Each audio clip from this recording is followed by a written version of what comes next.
especially the small enterprises. But those efforts were in vain as interest rates rose through the roof and more taxes hit those businesses.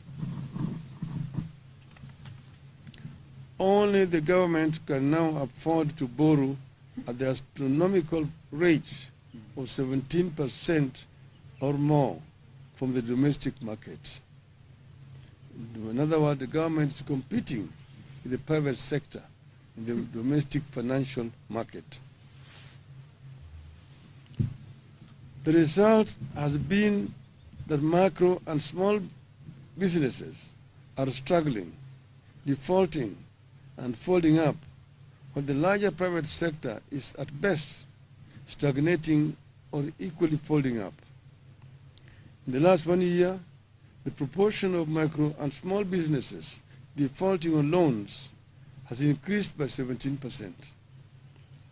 Today, 6 out of 10 micro and small businesses are either paying late, paying only a part of their installments, or are unable to pay. Inflation is driven by the cost of food and fuel.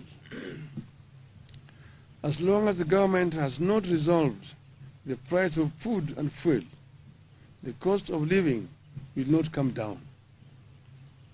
No amount of fertilizer will lower the cost of food as long as the cost of fuel is unchecked. Diesel is one of the highest costs in farming.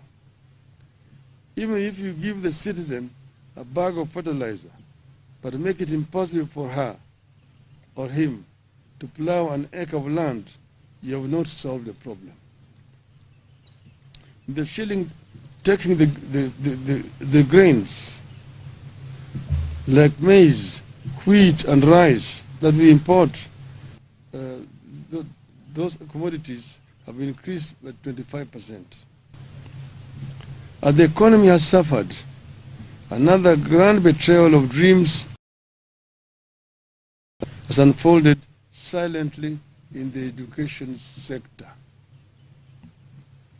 As a party, we believe that we cannot neglect education no matter the magnitude of the economic challenges which we are grappling with.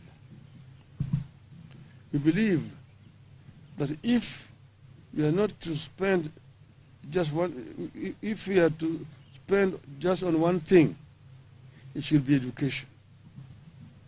In 1 year, Kenya Kwanza has thrown the education sector into a deep financial crisis.